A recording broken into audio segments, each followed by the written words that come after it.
Hello everyone, welcome to Lucky Education. और आज हम देखेंगे chapter 2 the end of bipolarity. Book है हमारी कंटेम्प्रेरी वर्ल्ड पॉलिटिक्स। तो इसके इंपॉर्टेंट क्वेश्चन रिवीजन देखेंगे और इस चैप्टर के और भी वीडियो जाएंगे। फिलहाल आज के लिए हम जितना है उसको हम कवर करते हैं। वेरी वेरी इंपॉर्टेंट क्वेश्चन हम डिस्कस करेंगे।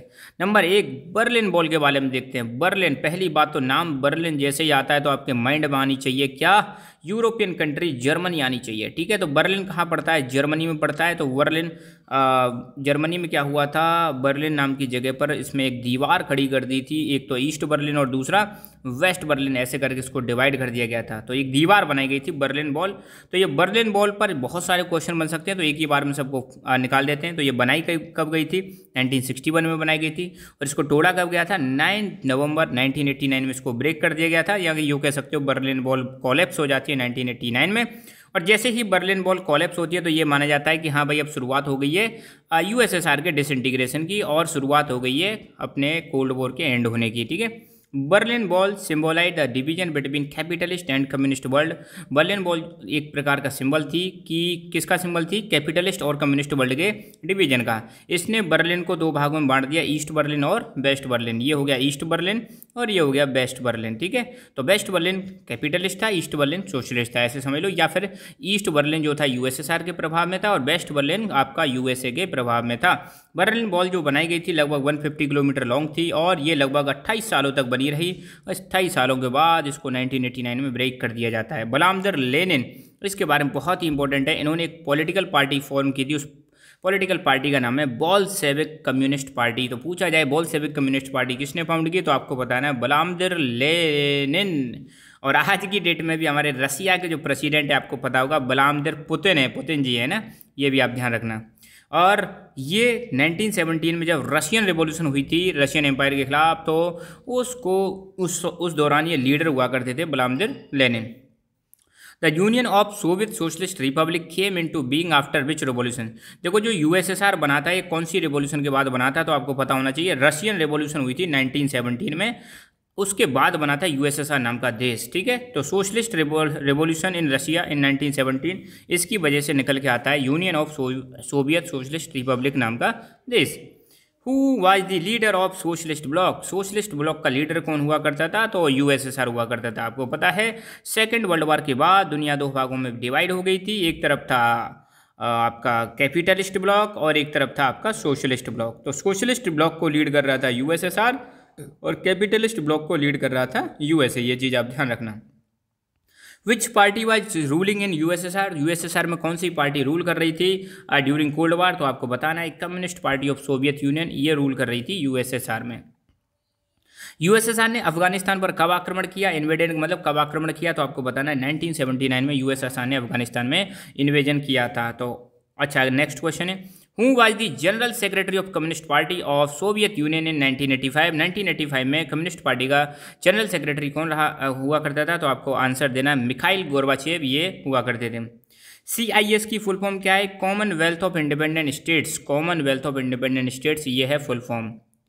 Which country comes in Baltic Nations? तो बाल्टिक नेशंस में कौन कौन सी कंट्री आती हैं? तो इस्टोनिया, लातविया, लिथुआनिया। ध्यान रखना, इस्टोनिया, लातविया, लिथुआनिया ये आती हैं बाल्टिक नेशंस में, और बाल्टिक सी के पास हैं ये चीज़ ध्यान रखना।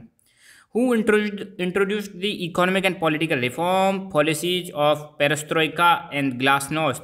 तो यूएसएसआर में किस व्यक्ति ने, किस लीडर ने पॉलिटिकल एंड इकोनॉमिक रिफॉर्म की पॉलिसीज पेरेस्ट्रोइका और ग्लासनोस्ट को इंट्रोड्यूस किया था? तो वो व्यक्ति थे मिखाइल गोर्बाचेव। ठीक है, पेरेस्ट्रोइका का मतलब क्या है? पेरेस्ट्रोइका का मतलब है रीस्ट्रक्चरिंग और ग्लासनोस्ट का मतलब है ओपननेस। ये चीज़ भी ध्यान रखना, पूछा जा सकता है।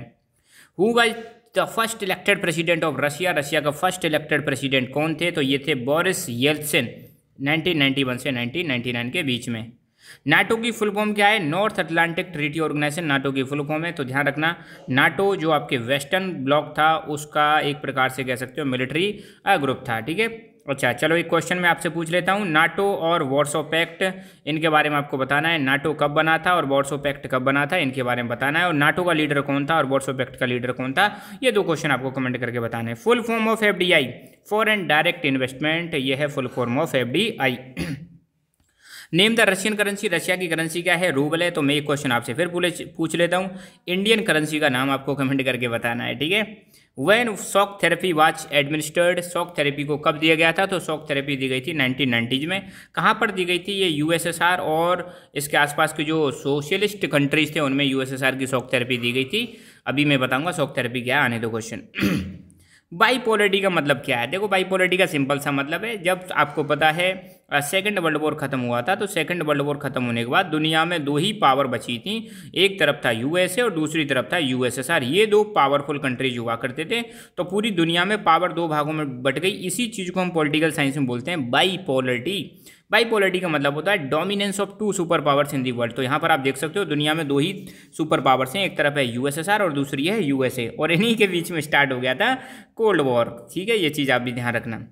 Before Soviet disintegration, the world became bipolar with US and USSR as the two dominant superpowers। और एक चीज़ और मैं बता दूं, यूनिपोलर वर्ल्ड का मतलब क्या है? यूनिपोलर वर्ल्ड का मतलब है पूरी दुनिया में एक ही शक्ति का होना, उसको हम बोलते हैं यूनिपोलर वर्ल्ड।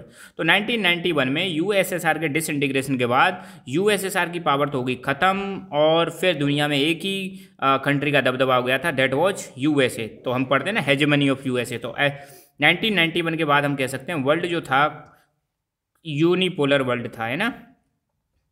अच्छा, अगर अलग से क्वेश्चन आ सकता है कि सोवियत सिस्टम का मतलब क्या है, इसके कुछ फीचर्स बताओ, इसकी विशेषताएं बताओ।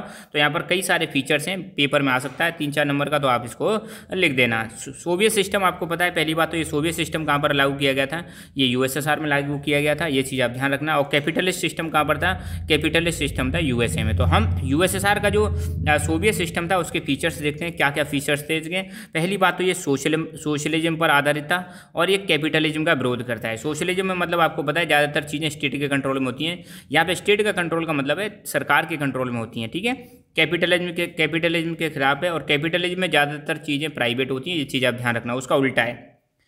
और इन्होंने प्राइवेट प्रॉपर्टी वाला सिस्टम खत्म कर दिया था, और सोसाइटी यहाँ पर जो थी वो थी प्रिंसिपल ऑफ इक्वलिटी के आधार पर सोसाइटी मतलब इस्टेब्लिश की गई थी, मतलब इक्वलिटी पर ज़्यादा फोकस किया जाता था rather than gap between rich and poor. यहाँ पर रिच एंड पुअर वाला सिस्टम नहीं था, इक्वलिटी पर ज़्यादा फोकस करते थे, ठीक है। ये स्टेट को बहुत ज़्यादा प्रायोरिटी देते थे, मतलब सरकार को बहुत ज़्यादा प्रायोरिटी देता है ये सिस्टम। और इंस्टीट्यूशंस ऑफ द पार्टी, और पार्टी ने जो सिस्टम बनाया उस पर ज़्यादा ध्यान देता है Soviet system. Soviet system centred on the communist party and no other political party और अपोजिशन वॉज अलाउड। तो ध्यान रखना, यूएसएसआर में उस समय पर जो सोवियत सिस्टम था ये कम्युनिस्ट पार्टी के इर्द गिर्द घूमता था, मतलब जो कम्युनिस्ट पार्टी करती थी वही है सोवियत सिस्टम। और यहाँ पर किसी दूसरी पॉलिटिकल पार्टी को अलाउ नहीं किया जाता था, और ना ही यहाँ पर अपोजिशन को अलाउ किया जाता था। एक प्रकार से हम कह सकते हैं यहाँ पर सोवियत यूएसएसआर में या सोवियत यूनियन में कम्युनिस्ट पार्टी का बोलबाला चलता था। Economy was planned and controlled by the states. Economy कैसी थी? प्लान थी। इसकी प्लानिंग कौन करती थी? यही पार्टी करती थी, communist party of Soviet union, ठीक है। और कंट्रोल्ड बाय स्टेट का मतलब है सरकार ही उसको इकोनॉमी को कंट्रोल करती थी, ठीक है। और एक चीज़ और आपको मैं बता दूं, हमारे देश में इंडिया में जो 5 ईयर प्लान बनाने का जो प्रोग्राम है वो हमने कहाँ से लिया था? वो हमने यूएसएसआर से लिया था। यूएसएसआर ने प्लानिंग स्टार्ट की थी 1928 में, और हमने कब प्लानिंग स्टार्ट की?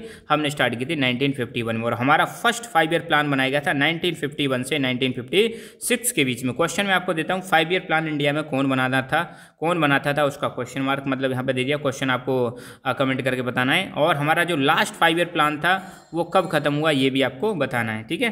There was no unemployment. Soviet system में अनएम्प्लॉयमेंट का कोई मतलब ही नहीं था। Land and productive assets were owned and controlled by the Soviet state. यहाँ पर जो ज़मीन होती थी और जो भी कंपनियाँ हुआ करती थी, फैक्ट्रियाँ हुआ करती थी, उन सब का मालिक कौन हुआ करता था? सोवियत स्टेट हुआ करता था, मतलब सरकार सब चीज़ की मालिक हुआ करती थी। Government subsidise the basic necessities for all citizens. जो भी बेसिक नेसेसिटी की चीज़ें हुआ करती थी सरकार उस पर सब्सिडी देती थी, ठीक है। What is the meaning of post communist country? Post communist country का मतलब है, देखो कम्युनिस्ट कंट्री आपको पता है यूएसएसआर के प्रभाव में जो कंट्री थी वो कम्युनिस्ट कंट्री थी, यूएसएसआर खुद कम्युनिस्ट कंट्री था। अब पोस्ट कम्युनिस्ट क्यों कह रहे हैं? पोस्ट मतलब बाद में। अब आपको पता है यूएसएसआर का 1991 में क्या हो गया था? डिसइंटीग्रेशन। तो 1991 के बाद जो कंट्री थी जिन्होंने सोशलिस्ट सिस्टम को छोड़ दिया था उन कंट्रीज को हम बोलते हैं post communist country. The post communist countries means the former Soviet republics which gave up communism after undergoing the shock therapy. तो इसमें वो देश आते हैं जो पहले सोवियत रिपब्लिक का हिस्सा हुआ करते थे और सोवियत यूनियन का हिस्सा हुआ करते थे, मगर उन्होंने बाद में कम्युनिज्म को छोड़ दिया और शॉक थेरेपी में जाने लग गए। ठीक है, शॉक थेरेपी को अपना लिया। अब बार बार शॉक थेरेपी आ रहा है, तो शॉक थेरेपी का मतलब क्या है? देखो सिंपल सी बात है, 1990s के टाइम पर शॉक थेरेपी को इंट्रोड्यूस किया गया था। कहाँ पर इंट्रोड्यूस किया गया था?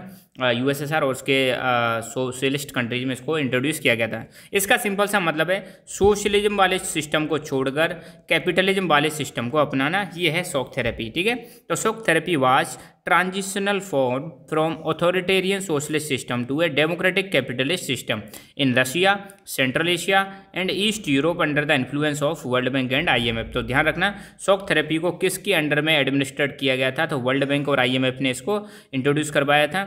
और इसका मतलब क्या है कि ये जो कंट्रीज हैं, रशिया, सेंट्रल एशिया और ईस्ट यूरोप, जो कि पहले यूएसएसआर के इन्फ्लुएंस में आया करते थे और कुछ यूएसएसआर का हिस्सा हुआ करते थे, तो इन देशों में सोशलिस्ट सिस्टम को ख़त्म करना और सोशलिस्ट सिस्टम की जगह पर कैपिटलिस्ट सिस्टम को लागू करना, यही है शॉक थेरेपी। इसके कुछ नुकसान भी हुए और फ़ायदे भी हुए, वो चीज़ फिलहाल हम बाद में डिस्कस करेंगे। तो आज के लिए इतना ही। इन सभी लेक्चर्स की वीडियोज़ आपको यहाँ पर मिल जाएंगे अपने लकी एजुकेशन टेलीग्राम चैनल पर, साथ के साथ में आने वाले वीडियोज़ की लिंक भी आपको यहाँ पर मिलती रहेगी। सो thank you so much, keep learning, keep enjoying and God bless you all।